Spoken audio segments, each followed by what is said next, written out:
Vamos lá, galera! Vamos resolver mais questões da FUMARC. Vamos ver como é que a banca cobra esse assunto. Bota aí na tela. Nós vamos falar aqui de internet, intranet, os protocolos. Vamos ver como é que a banca FUMARC está cobrando esse assunto. Vamos lá. Em relação à internet, analise os itens a seguir, marcando V para verdadeiro e F para falso. FTP. Vamos lá. Antes de fazer essa questão aqui, eu quero que vocês lembrem o seguinte. A internet ela é toda baseada em uma pilha de protocolos chamada de TCP/IP. TCP/IP é uma pilha de protocolos, é um conjunto de vários protocolos. Essa pilha ela é composta por mais de 90 protocolos. Claro que temos aqueles que sempre caem na prova, tá? Então, esse é o protocolo padrão da internet, é um conjunto de vários protocolos. Dentro dessa pilha de protocolos, esses protocolos são organizados em camadas, tá? Eles são organizados assim. Nós temos uma camada chamada de acesso à rede, camada de acesso à rede. Nós temos a camada de internet, camada de transporte, camada de transporte e camada de aplicação. Então, o modelo TCP/IP, que é o modelo de protocolos associados à internet, ele é formado por 4 camadas, tá? Claro que você vai ver por aí algumas pessoas falando que são 5 camadas. Beleza, tem um modelo de 5 camadas também, mas isso não é assunto para a gente debater aqui nessa aula de exercício. É importante que você entenda que o TCP/IP, segundo Andrews Tenenbaum, que é o maior autor aí de rede de computadores, ele tem 4 camadas. Claro que existe um modelo de 5 camadas, mas não vem ao caso a gente falar aqui nessa aula, tá bom? Então o modelo TCP/IP ele é formado por essas camadas, ele é organizado em camadas. Cada camada dessa tem uma série de protocolos, tá? E tem uma funcionalidade. É a mesma coisa que eu sempre falo para o aluno, né? Da mesma forma que usam um desenho de uma pirâmide para explicar a Constituição Federal e as leis aqui no Brasil, né? Que nós temos lá no ápice da pirâmide a Constituição Federal, aí depois vão vir as leis infraconstitucionais, enfim, ali se explica, né, as normas aqui do Brasil através de um desenho de uma pirâmide. Como também quando eu vou explicar o funcionamento de uma empresa, a hierarquia dentro de uma empresa, eu uso organograma. Então, para explicar o funcionamento desses protocolos de internet, dessas regras de comunicação, usaram camadas para explicar. Cada camada tem uma funcionalidade e cada camada tem os seus protocolos, tudo bem? Vamos falar aqui diretamente dos protocolos para a gente resolver a questão que é o nosso objetivo final. Bota aí na tela.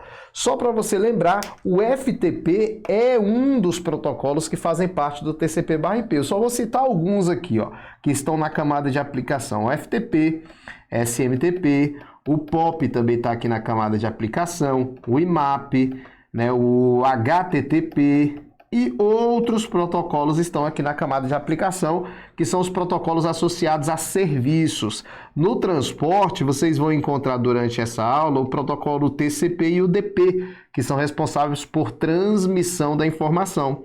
Na camada de internet, vocês vão encontrar o protocolo IP, que é o protocolo responsável por endereçar e localizar computadores.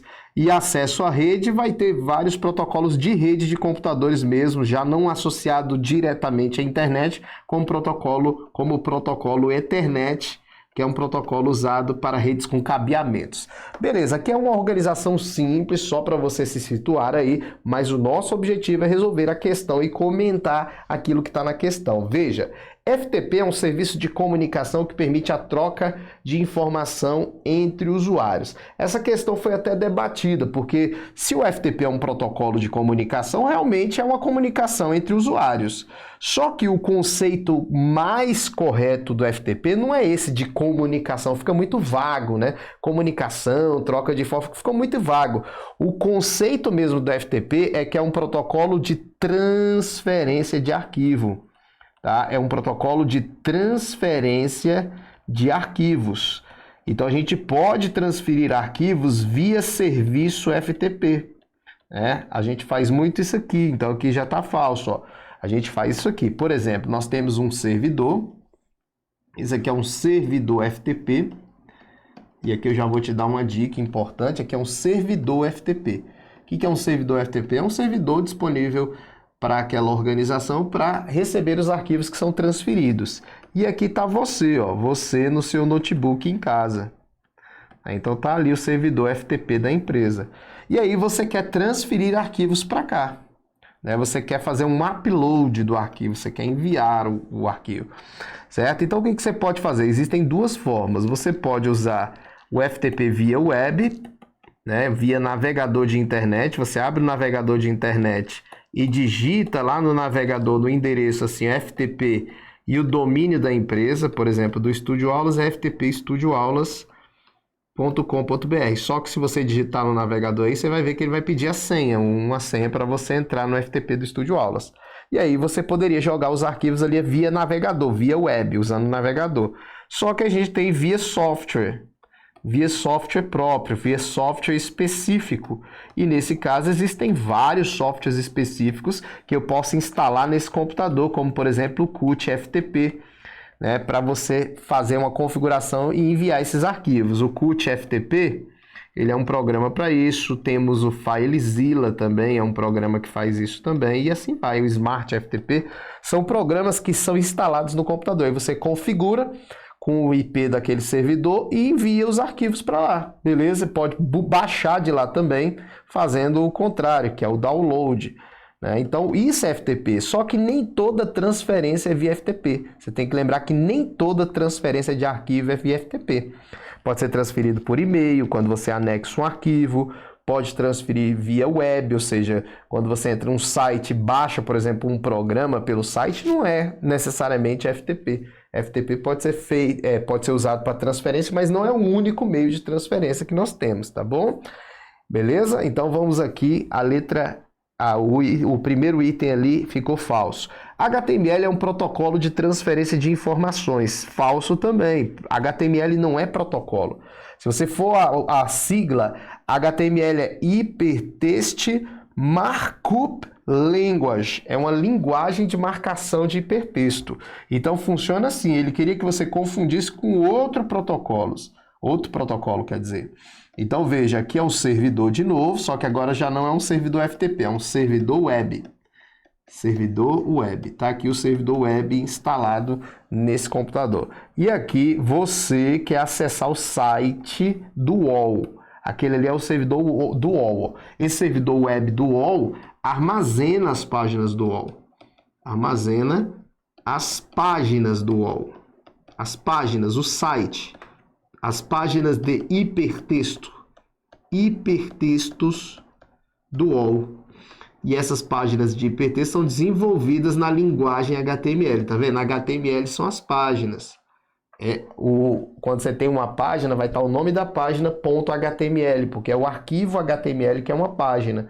E aí, quando você for visitar essa página, você abre um browser, você abre um navegador, seja ele Google Chrome, Firefox, o próprio Edge da Microsoft, que é o novo, né, que substitui o Internet Explorer, e lá você digita o endereço do site, aí você tem essa comunicação aqui, ó. Envia uma requisição para o servidor e o servidor responde com a página que vai carregando aqui na sua tela. Esse protocolo que transfere a página do servidor para o navegador do usuário é o HTTP. O HTTP é um protocolo de transferência, ó, Hypertext Transfer Protocol. Não é transferência de arquivo, é transferência de páginas. Transferência de páginas de hipertexto. Páginas do servidor para o navegador do usuário. É o protocolo usado na web. É o protocolo para acessar as páginas da web. A web é o que a gente conhece como www. Se perguntar qual é o protocolo usado para transferir páginas na web, na www, você marca lá HTTP, tá bom? Então toma cuidado que HTTP é que é protocolo, ó, P de protocolo. HTML é L de linguagem, tá? Para você não confundir. Então por isso que aquele item ficou falso. A sigla www remete-se ao World Wide Web, conhecida também como web. Questão aqui está verdadeira. A web é o serviço de páginas, né? Quando você visita uma página, você está na World Wide Web, na web. Telnet é um protocolo que permite conectar dois computadores. Verdadeiro. Telnet, qualquer protocolo, né, naturalmente vai conectar computadores. O protocolo é a regra de comunicação. Mas para que serve o Telnet? O Telnet serve para acesso remoto. Acesso remoto quer dizer acessar o computador e controlar ele à distância. O acesso remoto é comum usar o Telnet, mas hoje está sendo pouco utilizado porque é melhor usar o SSH. Aí você fala, por que é melhor usar o SSH, esse protocolo SSH? Porque ele usa criptografia. SSH é com criptografia na comunicação. E o Telnet é sem criptografia, não tem criptografia.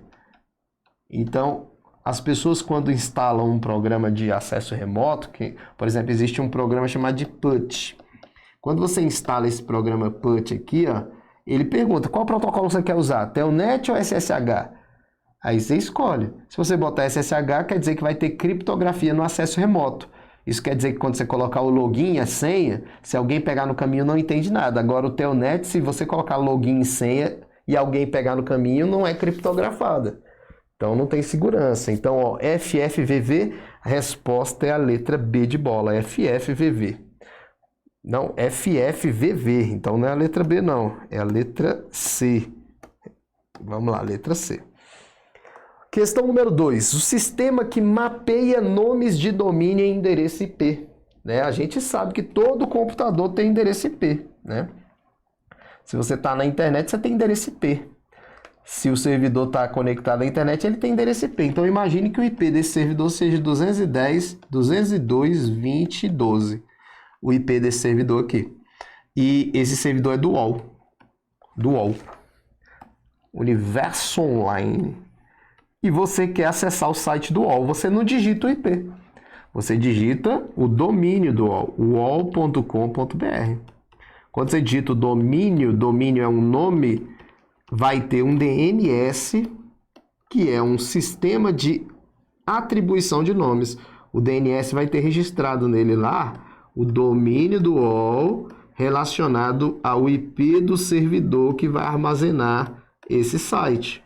Então, quando você digita o domínio, você não está entrando em contato direto com o UOL, você está entrando em contato com o DNS, que verifica se tem algum cadastro e aí faz a conversão para você chegar ali.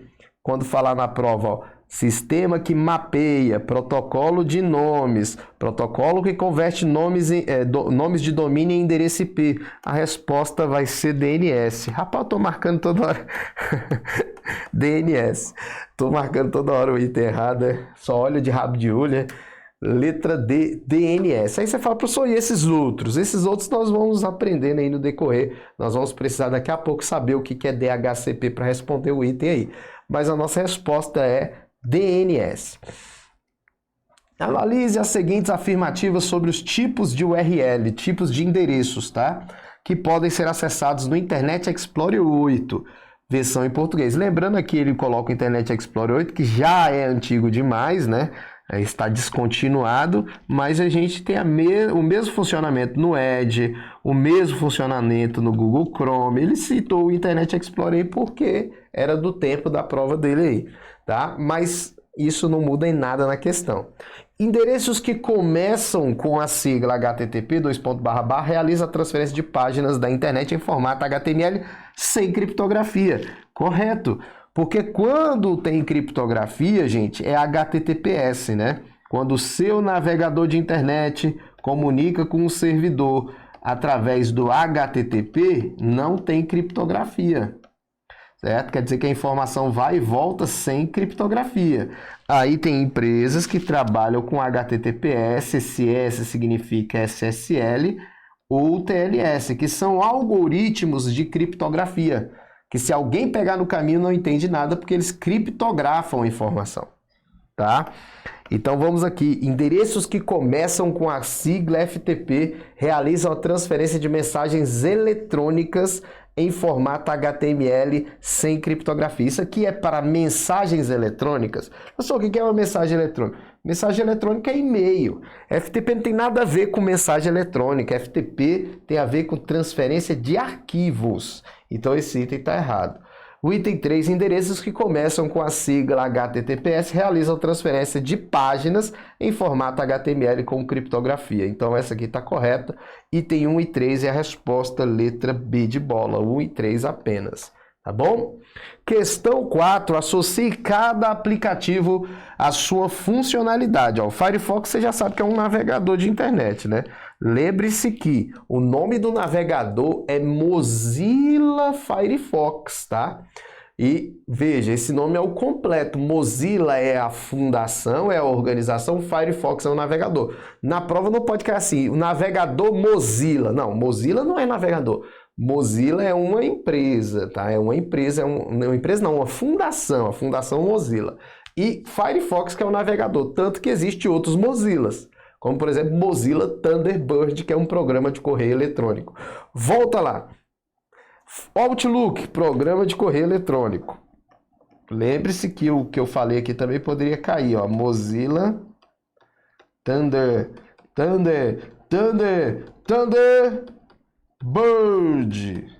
Pensou que era Thundercats, né? Você fala, rapaz, nem sei que é Thundercats, professor. Vamos lá. Esse programa aqui é um programa de correio eletrônico da Fundação Mozilla. VNC é um protocolo para acesso à distância, tá? Acesso à distância, acesso remoto. E FTP, transferência de arquivo, como a gente já tinha visto. Ficou aqui, item 2143.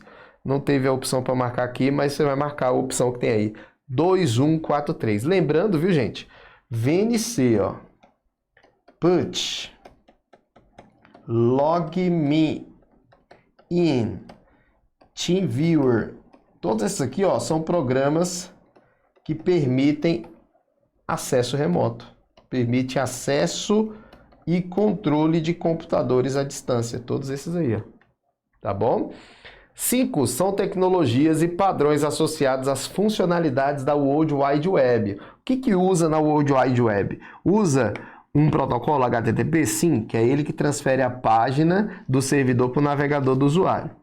HTML? Sim, que são as páginas, as próprias páginas são HTML. SQL? Essa é a resposta. URL é o endereço da página. Então, o endereço da página é http://wall.com.br/fut/ball.com ou .html. Isso aqui é um endereço URL, ó. O endereço de localização do objeto que está aqui no final. Todo vídeo tem URL, toda imagem tem URL, toda página tem URL. SQL não, SQL é uma linguagem de banco de dados. Linguagem para banco de dados. Tem nada a ver aqui com a questão. Tá bom? Questão 5.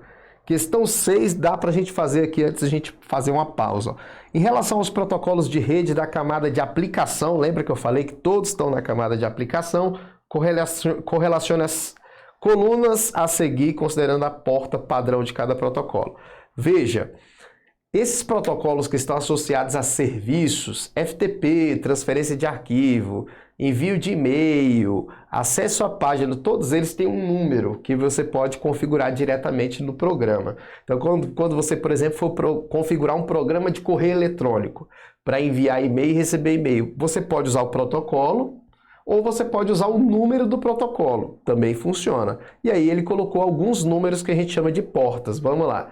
Ó, vamos começar aqui pela que mais é possível cobrar na sua prova, o do HTTP, que a porta é 80. Tá? Então HTTP, a porta é qual? 80. Tá? Porta 80. O Telnet, que é um acesso à distância, o Telnet, quando você abrir o PUT lá, que for configurar, ele vai perguntar qual o protocolo de acesso remoto. Se você digitar 23 lá, é o Telnet. Tá? Então, o Telnet tem o protocolo de porta de número 23. O FTP, porta 21. Tá? Na verdade, o FTP ele funciona em duas portas. Funciona assim, ó. Se você tiver o programa de correio eletrônico instalado aqui, ou programa de correio eletrônico não, programa de acesso remoto, que é o CUT FTP, ele se conecta ao servidor por uma porta e envia o arquivo por outra porta. Ele faz uma conexão por uma porta para fazer o controle da transmissão e outra porta ele usa para enviar o dado mesmo. O controle é feito pela porta 21 e o dado é transferido pela porta 20. Tá? Então, 20 e 21 são portas que podem ser usadas no FTP. Uma para controle, que é a 21, e a 20 é para transferência dos dados. Tá? Então, esses dois aqui são duas portas em paralelo, mas ele colocou uma ali que é a 21, tá? E a porta do SMTP é a porta 25 aqui, ó, tá? E o SMTP, ele pode ter outra porta na hora da prova também, que é a porta 587. Aqui no Brasil, funciona a porta 587. No internacional é a porta 25. Então, tanto que faz na hora da prova falar 25 ou 587. Se tiver uma opção que possa ter as duas, marque 587, que é a porta que é usada aqui no Brasil, tá? Que é usada aqui no Brasil. Tem muitos programas no Brasil que já não usam mais a porta 25. Aí você fala, professor, o que é esse SMTP? Esse SMTP é envio de e-mail. Quando você configura um programa para enviar e-mail, você vai ter que configurar o protocolo SMTP. Então, quando você envia e-mail, ó, só para você ter uma noção aqui, quando você envia um e-mail, você tem que configurar o programa. Imagine que você instalou o Outlook aqui. Aí ele pergunta, qual é o seu servidor de envio de e-mail? Aí você vai lá e coloca o IP do servidor. Qual é o protocolo? Aí quando você for configurar o protocolo, você vai colocar o protocolo SMTP, que é o protocolo responsável pelo envio de e-mail. Ele vai trazer todas as configurações para enviar e-mail para o servidor. Tá? E quando você se comunicar com o servidor para receber e-mail, aí pode ser o POP, você configura lá no seu programa, ou pode ser o IMAP. Os dois são protocolos usados para o recebimento de e-mail. Depois eu vou falar a diferença entre eles, tá? Mas eu quero que você já anote as portas aí, porque a gente está fazendo um caderninho de portas. Então aqui é 587, como eu falei para vocês, pode cair a porta 25, o POP é porta 110 e o IMAP é porta 143. Depois a gente vai saber a diferença entre configurar o programa em POP ou IMAP, tá? Daqui a pouco nós vamos fazer a diferença, mas é só para a gente responder essa questão que nós vimos. Então tira uma foto disso aí, vamos para cá. A nossa resposta ficou o item 3 primeiro, depois o 4, o 1 e o 2, então a resposta é a letra C, tá bom? Então terminamos esse primeiro vídeo aqui sobre internet e intranet, daqui a pouco a gente volta.